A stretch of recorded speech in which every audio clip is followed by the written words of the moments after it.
General students, we are doing a lecture series of class 10th Social Science Economics, and this is the fifth part, and we are studying chapter 2nd Sectors of Indian Economy.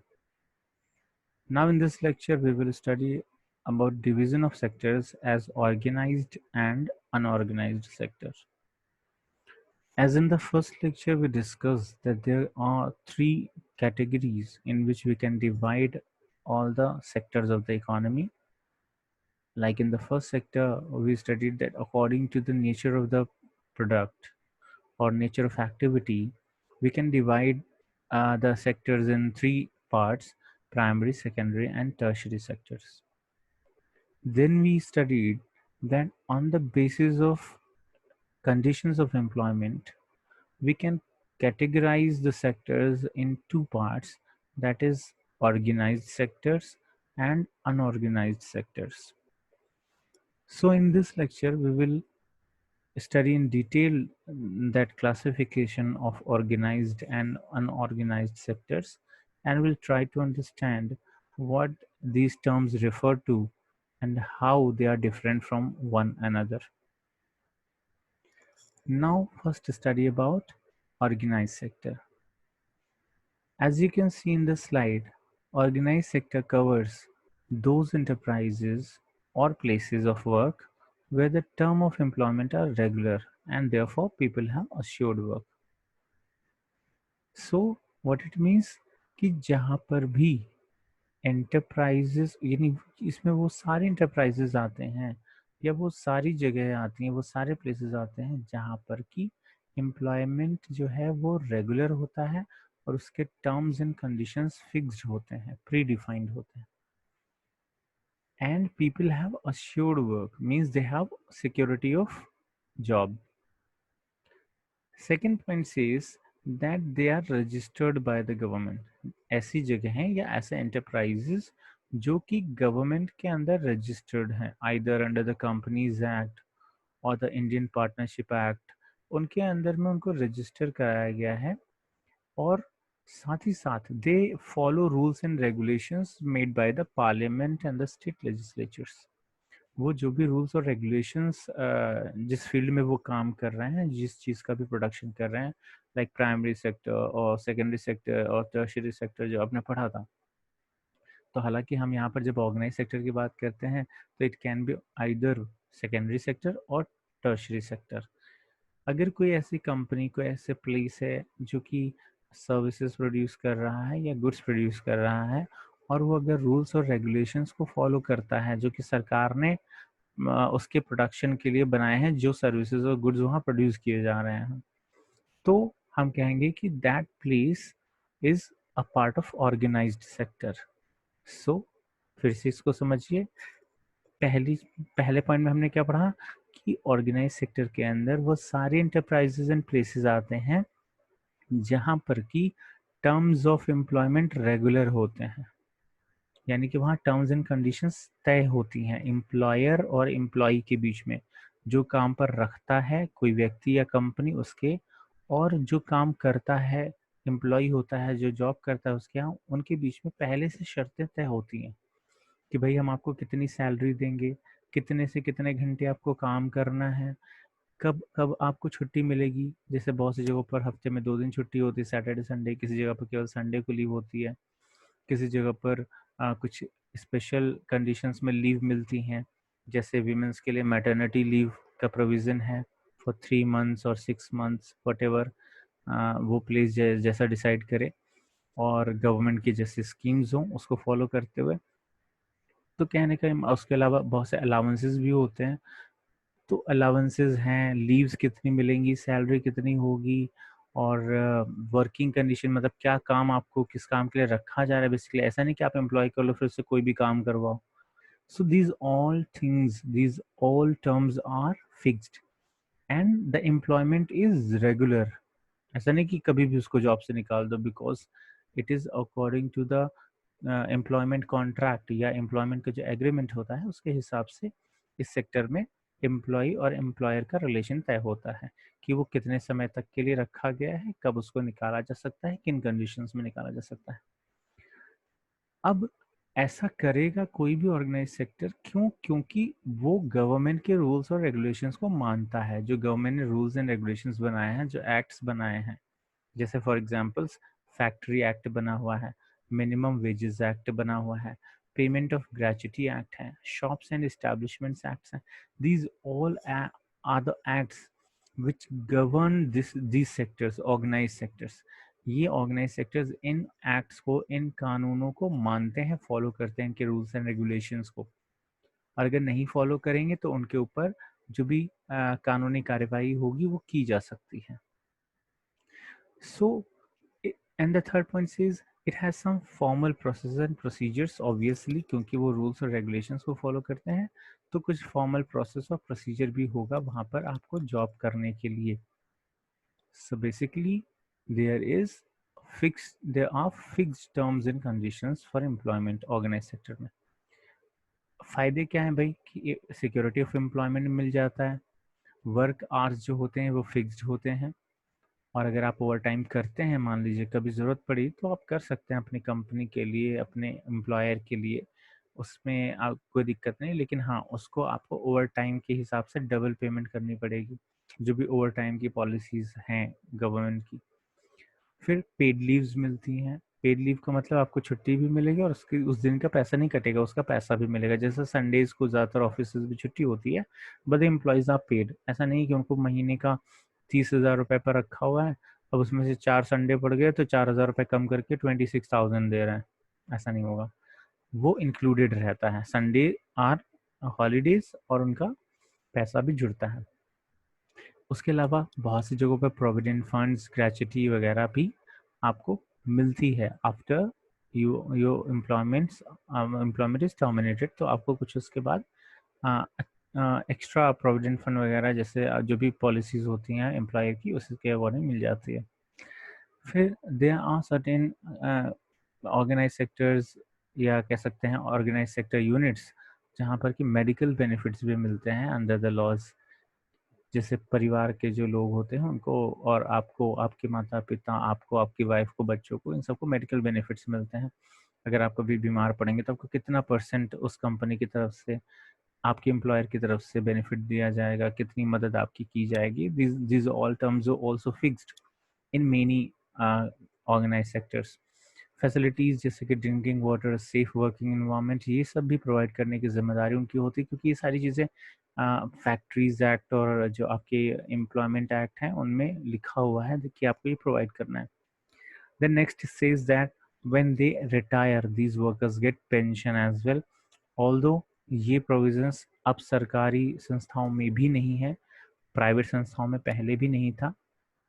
तो pension वाला point आप चाहिए तो exam में मत लिखिएगा, but आपकी book में लिखा हुआ है। सो आई हैव रिटन हियर कि उनको पेंशन पहले, जो 2006 के पहले एम्प्लॉयड हैं उन लोगों के लिए पेंशन का भी प्रावधान है। 2006 के बाद जो एम्प्लॉयज़ गवर्नमेंट सेक्टर में या प्राइवेट सेक्टर में है, तो ज़्यादातर जगहों पर पेंशन नहीं मिलते हैं। Now let's talk about unorganize sector. तो ऑर्गेनाइज सेक्टर का बिल्कुल ऑपोजिट होगा। देखो, ऑर्गेनाइज सेक्टर में आपने क्या क्या पढ़ा कि भाई सिक्योरिटी ऑफ एम्प्लॉयमेंट है, वर्किंग आवर्स आर फिक्स्ड, और इसके अलावा वेजेस आर फिक्स्ड, जो भी उनको मंथली सैलरी मिलनी है। फिर पेड लीव्स मिलती हैं, मेडिकल फैसिलिटीज़ मिलती हैं, और बहुत सी सुविधाएं हैं, सिक्योरिटी ऑफ जॉब है। So these things are not available in unorganize sectors. Unorganize sector is characterized by small and scattered units. ये छोटे छोटे स्कैटर्ड यूनिट्स होते हैं, ठीक है, इसलिए इनको अनऑर्गेनाइज्ड बोला जाता है, क्योंकि ऑर्गेनाइज्ड वे में नहीं चलते हैं। They are no rules and regulations which are fixed here. आपका एम्प्लॉयर, जैसे आप किसी चाय की दुकान पे काम करते हो, किसी व्यक्ति को देखते हो, किसी छोटी शॉप में किसी एम्प्लॉय को देखते हो, तो वो ऑर्गेनाइज सेक्टर नहीं है। उसे ऐसा नहीं कि उसको दुकान पे रखने से पहले उसने क्या किया होगा, कॉन्ट्रैक्ट साइन किया होगा कि भाई तुम्हें इतने से इतने घंटे ही आने हैं, तुम्हें इतनी छुट्टी मिलेगी, तुम्हें इतना पैसा मिलेगा। वो ओरली तय हो जाता है, ठीक है। So there is no written fixed terms and conditions. उसके अलावा कोई लॉज एम्प्लॉयमेंट के भी वो फॉलो नहीं करते, क्योंकि शॉप पर एम्प्लॉय करने के लिए कोई कानून है ही नहीं कि शॉप पर आप किसी को रखोगे तो क्या उसको। हालांकि अभी करंट अगर जो आपके चेंजेस हैं देखे जाएं, तो उसके अकॉर्डिंग ये आपकी कॉन्स्टिट्यूशनल राइट्स के अंदर तो आते ही हैं कि किसी पर्सन को भाई, जैसे किसी बच्चे को शॉप पर नहीं रख सकते 14 ईयर्स से कम के, और अगर रखते हैं तो उसके लिए कानून भी बना हुआ है कि भाई आपको उसको कम से कम 2 घंटे पढ़ने के लिए देने हैं, फिर उसका पढ़ाई का खर्चा भी उठाना है एम्प्लॉयर को, और इस तरह के कुछ रूल्स बने हुए हैं, but still they are not being followed. So हम उसकी बात अभी नहीं कर रहे हैं। वी आर जस्ट टॉकिंग कि अनऑर्गेनाइज सेक्टर का मतलब ये छोटे और स्कर्डेड यूनिट्स होते हैं, मतलब जहाँ पर कि एम्प्लॉयर और एम्प्लॉई के बीच में क्या होता है कि टर्म्स और कंडीशंस फिक्स्ड नहीं होते हैं। खासकर ये वो यूनिट्स को इंक्लूड करते हैं जहाँ पर गवर्नमेंट का कंट्रोल नहीं होता है, कोई गवर्नमेंट की रेगुलेटरी बॉडीज नहीं है जो उनको कंट्रोल करे, जैसे कंपनीज हैं या फर्म्स हैं। इस इन सब जगहों पर क्या होता है कि गवर्नमेंट का कंट्रोल होता है, प्रॉपर एक्ट बना हुआ है, गवर्नमेंट इंस्पेक्शन के लिए अपने उसके लगे होते हैं, एजेंसीज हैं, तो वो इंस्पेक्ट कर सकते हैं यहाँ पर जाकर। जैसे आप जानते हैं जहाँ पर फूड वगैरह के आइटम्स बनते हैं, वो फूड कॉर्पोरेशन बना हुआ है, तो फूड सेफ्टी ऑफिसर्स जा कर के चेक करते रहते हैं कि भाई सही से सारे नॉर्म्स फॉलो हो रहे हैं कि नहीं। तो इस तरह की चीज़ें हैं। बट अनऑर्गेनाइज सेक्टर में ज़्यादातर में ऐसा कोई भी रूल और रेगुलेशन नहीं बना हुआ है जिसके अकॉर्डिंग इसको किया जा सके। हम बात कर रहे हैं, there are rules and regulations but these are not followed, और अगर बने भी हुए हैं तो वो फॉलो नहीं हो रहे हैं। ठीक है। Then low paid and often not regular, यहाँ पर जो पेमेंट होती है एम्प्लॉयमेंट की वो लो होती है कंपेरेटिवली, और रेगुलर नहीं होती है, मतलब आपको कभी भी दे, कोई फिक्स टाइम नहीं है कि आपको अभी दे ही रहे हैं कि हर हर महीने के पहले हफ्ते में मिल जाएगा, ऐसा कुछ भी नहीं है।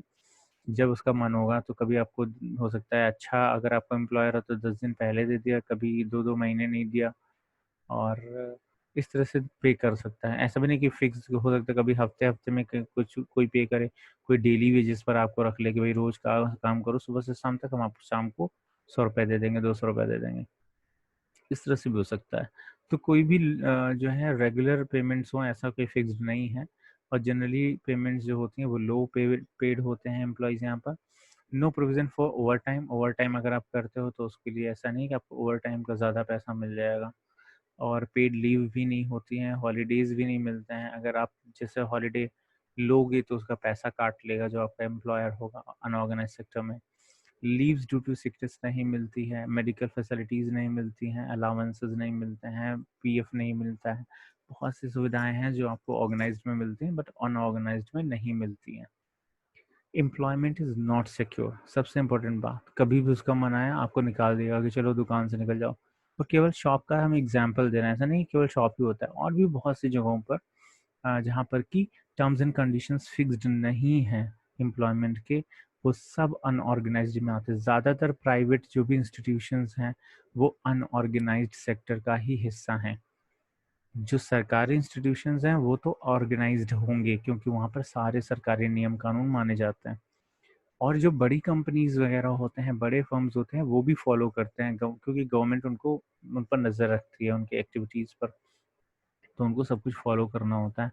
लेकिन ज़्यादातर जो प्राइवेट छोटे मोटे इंस्टीट्यूशंस हैं वो इसको फॉलो नहीं करते हैं। ठीक है, तो इस तरीके से आप इसको समझ सकते हो। Now next is that when there is less work such as during season some people may be asked to leave. कभी कभी ऐसा होता है कि भाई कभी काम है, सीजनल वर्क होता है बहुत सी जगहों पर, जैसे मान लीजिए कि गर्मियों के जो ठंडियों के कपड़े बनने वाले, गर्म कपड़े बनाने वाली जो कम फैक्ट्रीज हैं, वूलन क्लोथ्स बनाने वाली, सपोज वहाँ पर ठंडी के टाइम पर जब आने वाला होगा तो ज़्यादा प्रोडक्शन होता है, और जब ऑफ सीजन होता है, कितने महीने ठंडी होती है, 2-3 महीने होती है, उसके लिए प्रोडक्शन के लिए भाई ज़्यादा एम्प्लॉयज़ चाहिए। लेकिन जब वो काम हो गया तो फिर उसके लिए उसके बाद एम्प्लॉयज़ की ज़रूरत नहीं होती तो उनको निकाल देते हैं। इसी तरीके से बहुत से गर्मियों के सीज़न में भी बहुत सी चीज़ें हैं। रेनी सीज़न में भाई हमें छाते बनाने हैं और आपके रेन कोट्स बनाने, इसके लिए ज़रूरत पड़ेगी ज़्यादा एम्प्लॉयज़ की। तो कुछ सीजनल वर्क्स होते हैं जो एक पर्टिकुलर सीज़न में जिसकी ज़रूरत पड़ती है, जहाँ पर ज़्यादा एम्प्लॉयज़ चाहिए। लेकिन ऑफ सीज़न में हमें एम्प्लॉयज़ नहीं चाहिए तो उस समय एम्प्लॉयज़ को निकाल दिया जाता है। ये कहना है, ये अनऑर्गेनाइज्ड में ऐसा होता है। Now next is that this sector includes a large number of people who are employed on their own doing small jobs such as selling on the streets or doing repair work. अभी तक हमने employer और employ की बात करी जहाँ पर एक आदमी काम कर रहा है, दूसरे आदमी ने काम पर रखा हुआ है। लेकिन अनऑर्गेनाइज सेक्टर में कुछ ऐसे भी लोग आते हैं जो कि खुद से काम करते हैं, जैसे कि ठेला फेरी वाले जो आप देखते हो, सब्जी बेच रहा है, कोई फल लगा के बेच रहा है, कोई माला फूल बेच रहा है ना। तो इस तरह के लोग जो अपना काम भी कर रहे हैं, छोटे मोटे जॉब कर रहे हैं, जो कोई चाय की दुकान खोल के बैठा हुआ है, कोई समोसे बेच रहा है, कोई पान बेच रहा है, तो ये लोग भी किस में आ रहे हैं? This all are covered in unorganized sector. ठीक है, जो स्ट्रीट्स पर सेल करने वाले लोग होते हैं, आपको मिल जाते हैं, वो लोग भी इसके अंदर आते हैं। तो छोटे मोटे जॉब्स जो खुद से करते हैं वो लोग भी अनऑर्गेनाइज सेक्टर का हिस्सा ही कहलाएंगे, चाहे उन्होंने अपने एम्प्लॉय रखा हो चाहे नहीं रखा हो, चाहे वो खुद से काम कर रहे हो। भाई अपनी छोटी सी दुकान आपने खोली, उस पर आप खुद काम कर रहे हो, तो बात तो काम करने की है ना। आपका सेक्टर कैसा है, क्या रूल्स फॉलो कर रहे हो, सारे की नहीं कर रहे हो, तो क्या फॉलो करेगा छोटी सी दुकान पे जो काम कर रहा है, खोल के बैठा हुआ है उसको।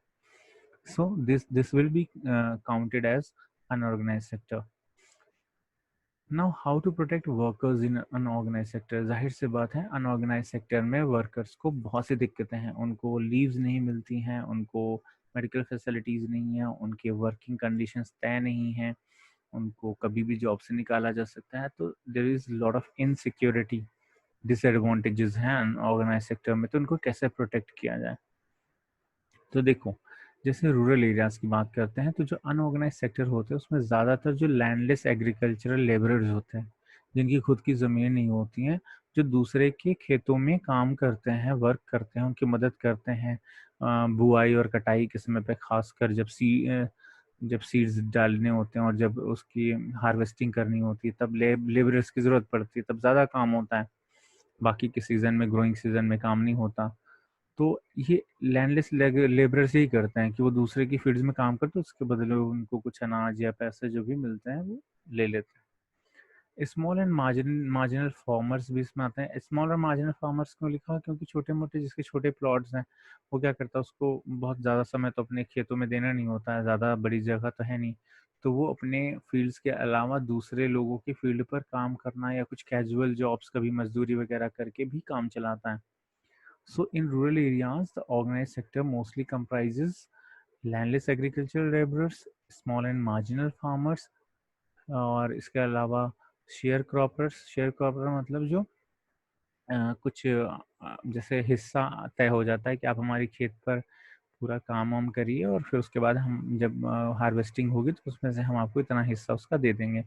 वो शेयर क्रॉपर्स होते हैं। आप लोग जानते होंगे, जैसे अधिया पे खेत दिया जाता है, बहुत से लोग सुनते होंगे कि आधा आप रख लेना, आधा हम रख लेंगे, ऐसा करके, और आप पैसा लगा देते हैं और वो आपकी फील्ड पर काम करता है। आपको कुछ नहीं करना है, बस आपको जो इन्वेस्टमेंट होगा वो कर देना है, उसका आधा हिस्सा, और फिर वो आपको क्रॉप्स का आधा हिस्सा दे देगा जब प्रोडक्शन हो जाएगा तो।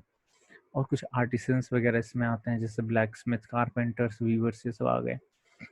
तो ये ऑर्गेनाइज अनऑर्गेनाइज सेक्टर में आते हैं। ठीक है। और अगर हम बात करें, क्योंकि हम टॉपिक क्या पढ़ रहे हैं, how they to protect workers, अगर इनके प्रोटेक्शन की बात करते हैं, तो देखो, इनको पहली बात तो, जैसे हम फार्मर्स की बात करें, स्मॉल फार्मर्स की हमने बात करी, तो फार्मर्स को क्या करना चाहिए, हमें timely delivery of seeds and agricultural inputs हो जाए।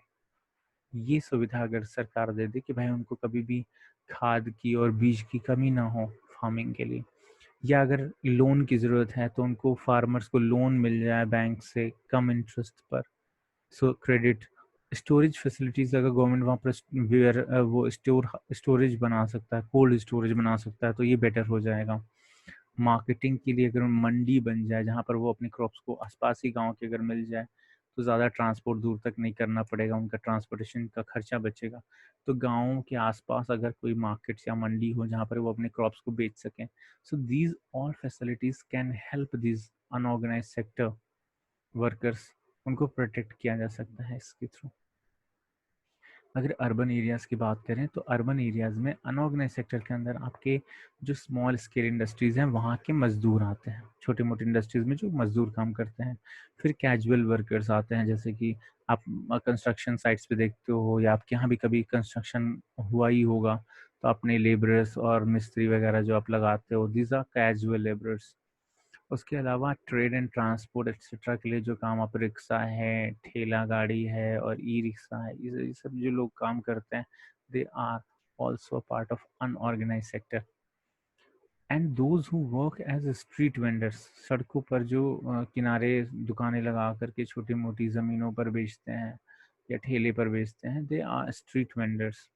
या हेड लोड वर्कर्स जो बोझा ढोने का काम करते हैं, जैसे आप गिट्टी उतरवाते हो, बालू उतरवाते हो, सीमेंट, और आपके दरवाजे तक अगर ट्रक नहीं जाता है तो आप क्या करते हो, गली के अंदर है तो आप मजदूर लगाते हो, उठा उठा करके पहुंचाता है वो, तो वो क्या होता है, हेड लोड वर्कर्स। इस तरह से बहुत, ये तो एक एग्जाम्पल दे जो आप देखते हो कहीं पर भी अगर वो बोझा ढोने का काम करता है तो।